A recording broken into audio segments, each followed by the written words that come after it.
factors of production is an economic concept that refers to the inputs needed to produce goods and services. These are the economic resources that can be used to produce goods and services. In factors of production, yung word na production is the process of transforming inputs into outputs. And inputs are any resources used to create goods and services, while outputs naman are the finished products that can be sold as a good or service. In order to do so, the input will go through a production process and various stages to reach the hands of the consumers. So, production involves the creation of goods and services by using scarce resources. And we have 4 categories of factors of production. We have land, labor, capital, and entrepreneurship. So una is land. Land is anything that comes from nature and give life and support to all living creatures. It includes all the natural resources that can be found on land, such as oil, gold, wood, water, and vegetation. And natural resources can be divided into 2, which is the renewable and non-renewable resources. Renewable resources are resources that can be replenished or simply because they can grow again or they will never run out. They are the ones that can grow again. For example, is yung mga puno or trees. Kapag pinutol mo yung mga puno, they can still regrow from seeds and from their sprouts. Tutubo ulit sila. Animals are also renewable resources. Why? Dahil pinapalitan ng mga pinapanganak na baby animals yung mga older animals na namamatay. Another example is the air and water. Hindi man sila tulad ng mga puno na tumutubo or hayop na lumalaki, but they are always being renewed. Paano? It is in the form of cycles. They move from one place to another and bumabalik din sila kung saan sila nanggaling and paulit-ulit lang. Kaya nga siya cycle. Isa pang example is the sources of power tulad ng sand and wind energy. These are never ending. Remember that renewable resources can regrow or replace within a person's lifespan. Now, let's look at non-renewable resources, which consist of resources that can be depleted in supply. Ibig sabihin, there are fixed amounts of these resources. They are found in the ground. Ito yung mga non-living things and sometimes they are hard to find. They don't regrow and they don't replace or renewed. Kaya nga siya non-renewable. They include the fossil fuels that we burn for energy or the natural gas, coal, and oil. Another example is the minerals na ginagamit natin for making metals. Non-renewable resources are resources that take longer than a person's lifespan to be replaced. And in fact, they can take millions of years to form. All resources, whether it is renewable or non-renewable, can be used as inputs in production in order to produce a good or service. Land can be also utilized for various purposes gaya ng agriculture, residential housing, and even commercial buildings. Second factors of production is labor. Labor refers to the effort that individuals exert when they produce a good or service. Labor is any human effort during the production. For example, an artist producing a painting or an author writing a book. Labor itself includes all the types of labor performed for an economic reward, such as mental and physical exertion. In economics, labor refers to the manual labor, kasama dito si mental work. Labor includes the physical and mental work undertaken for some monetary reward. For example, yung mga nagtatrabaho sa factories, yung services ng mga doctors, advocates, officers, and yung mga teachers are included in labor. Therefore, only the work of man is included under labor. Any work done for entertainment or for self-satisfaction ay hindi under ng labor dito sa economics. Number 3 factors of production is the capital, or capital is short for capital goods. Capital or capital goods as a factor of production refers to the money that is used to produce items or purchase items that are used to produce goods and services. Capital or anything that can be used to create goods and services. For example, kapag nag-purchase si company ng isang factory to produce their goods or services, so doon sa factory na iyon, nandoon iyong mga machineries and equipment sa paggawa ng kanilang products or goods ng company na iyon. So, capital as a factors of production, or capital as a factor of production, can last a long time, but it depreciates in value over time. For example, building is a capital good na kayang tumagal ng mahabang panahon, but its value will diminish as the building gets older. Another example po is yung mga machineries and tools. Siyempre po kapag tumatagal, kapag matagal na itong ginagamit, naluluma po ito, and there are times na hindi na talaga siya mag-work. Yung value po ng capital goods natin is nagde-depreciates na. Capital is also considered to be mobile kasi po it can be transported to different places such as computers and iba pang equipment. Fourth factors of production is entrepreneurship, which is the combination of the other three factors, the land, labor, and capital. Entrepreneurs or the businessman or businesswoman use land, labor, and capital para makapag-produce ng mga goods or services for their consumers. Entrepreneurship is involved with establishing innovative ideas and putting that into action. Entrepreneurs are important because they are the one taking the risk of the business and identifying the potential opportunities. For example, kapag mag-i-start ka pa lang na magtayo ng business, syempre hindi mo alam kung magiging successful ba ito, hindi mo alam kung anong mangyayari, so you're taking the risk. Mostly, the successful entrepreneurs are the innovative risk takers. Therefore, entrepreneurship is an indispensable aspect since it is the ability to organize all the other factors of production in order to carry out effectively the production process.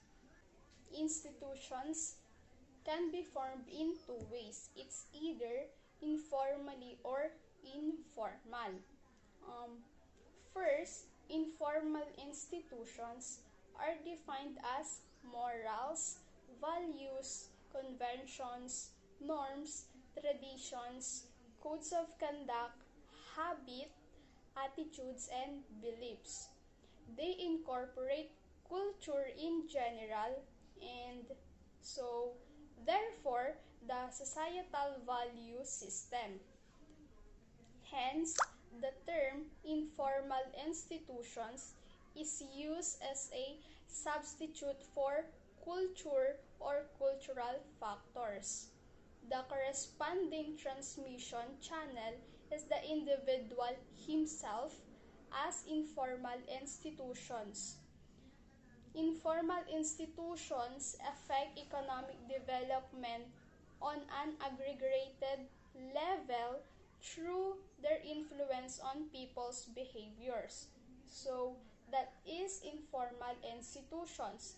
Second one is the formal institutions. Formal institutions are usually based on written rules or constraints, frameworks in which human interactions takes place. Formal institutions are normally established and constituted by binding laws, regulations, and legal orders which prescribe what may or may not be. Formal institutions are rules that are readily observable through written in documents or rules that are determined and executed through formal position, such as authority or ownership. Example ng formal institutions are explicit incentives, contractual terms, and firm boundaries as defined by equity positions. So, we have distribution and exchange. So, unahin po natin sa distribution. Distribution is the process of making product or service available for the consumer or business user who needs it.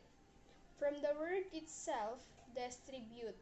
This is the process kung saan or kung paano i-distribute yung goods na na-produce kung saan sila gagamitin. Distribution is the way total output, income, or wealth which is distributed among individuals or among the factors of production. In distribution, the process of selling and delivering products or services or goods to consumers. Example nito are retail partners, wholesale, e-commerce, mga ganyan. And let's proceed to exchange. The word exchange and trade refer to the same activity or people who have one thing, want a different thing, can exchange or trade it voluntarily with each other. The word exchange tends to emphasize trades within a single country or local. The word trade tends to emphasize international aspects also. Regardless, the activity of exchanging or trading is the same, whether it is with your neighbor or someone living clear across the world. Economic behavior involves the exchange of one scarce resource for another. When people engage in paid work, they exchange their scarce time, effort, skill for income, and when people purchases, they exchange their scarce income for scarce goods and services. Economic activity is driven by the need to exchange. So we have three types of exchange. We have reciprocity, redistribution, and markets. Una po is reciprocity. Reciprocity to individuals or groups pass goods back and forth. So Dito sa reciprocity is nagpapalitan lang po ng goods and services yung isa't isa, with the aim of number 1, helping someone in need by sharing goods with him or her. So, ginagawa po nila itong reciprocity para po makatulong sa isa't isa by sharing goods with each other. Number 2, creating, maintaining, or strengthening social relationship. So, sa pagpapalitan po nila ng goods and services, so nakakatulong po sila sa isa't isa. So, mas naaano po yung interaction nila sa isa't isa, yung social relationship po nila sa isa't isa. Third, obtaining goods for oneself. So, ginagawa din po nila itong reciprocity para din po sa pansarili po nilang pangangailangan. And second type naman po is the redistribution. Members of an organized group contribute goods or money into a common pool of fund. A central authority usually has the privilege and responsibility to make decisions about the goods or money later will be reallocated among the group as a whole. So dito naman po sa redistribution is dinidistribute po nila uli yung goods or services. Redistribution nga po. And markets, number 3 naman po is markets. Goods are sold for money, which in turn is used to purchase other goods with the ultimate goal of acquiring more money and accumulating more goods. Sa markets naman po, syempre, bumibili tayo gamit yung pera. So, na magagamit po uli para pambili po ng panibagong goods or services. So, dito po sa reciprocity, we have 3 types. We have the generalized, balanced, and negative reciprocity. Una po is the generalized reciprocity, which refers to an exchange that incurs no calculation of value or immediate repayment of the goods or services. This usually happens among friends. For example po, think about a person who make a bunch of, for example po, think about a person who makes a bunch of sandwiches and hands them or pinabigay po niya ito sa mga homeless, yung mga wala pong bahay sa kalye po. That person is distributing food without expectation of repayment. Second type naman po ng reciprocity is the balanced reciprocity. It involves calculation of value and repayment of the goods and services within a specified time frame. Gift-giving in modern society is an example po ng balanced reciprocity.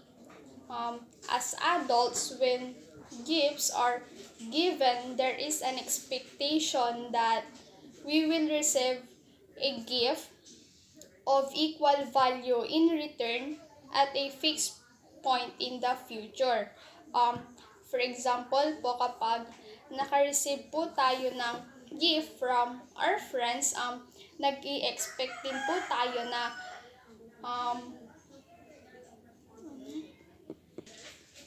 for example po, kapag naka-receive po tayo ng birthday gift from our friend, ini-expect niya na rin po na bibigyan po natin siya ng gift sa kanyang birthday din po. Third type naman po ng reciprocity is the negative reciprocity, which occurs when one party attempts to get more out of the exchange than the other party. This can happen through hard bargaining, deception, stealing, or even selling food at an inflated price because there is no other option. Example po is yung mga vendors at special events. Second type po ng exchange is the redistribution. Redistribution refers to the movement of goods or services to and from a central authority. The authority may be a single individual, example po, chief or a group of people, temple priest, and the central authority may not be interested in accumulating wealth for themselves, but use the distribution of goods and services to create interdependence among the parties involved. For example po, in industrial societies, progressive income taxes are example po ng redistribution. Yung taxes po is kino-collect ng government, then for their kino-collect po ng government, and then the money is distributed to other members of society through various government programs. For example po is the charitable donations function similarly. A market is a place where parties can gather to facilitate the exchange of goods and services. Market exchange requires money. As a buyer, gagamitin mo po itong money para makabili ng goods or services na gusto mo. And as a seller naman po, gagamitin mo itong money pangsukli or pambili din ng goods or services na ibebenta mo sa iyong buyers. Second naman po is the price, a rate at which goods exchange for money. Syempre po, price is very important in market kasi sa price madidetermine po natin yung profit na makukuha natin in the future. Third naman po is the prices determined by supply and demand. So, syempre kapag panahon po ng goods na iyon, syempre yung price na ilalagay mo po doon sa goods na iyon is mababa or yung talagang presyo po iyon. And kapag hindi naman po niya panahon, mahirap hanapin yung goods or goods na iyon or products, syempre, mahal yung price na ilalagay mo. So that is the market, which requires money, price, and prices determined by supply and demand.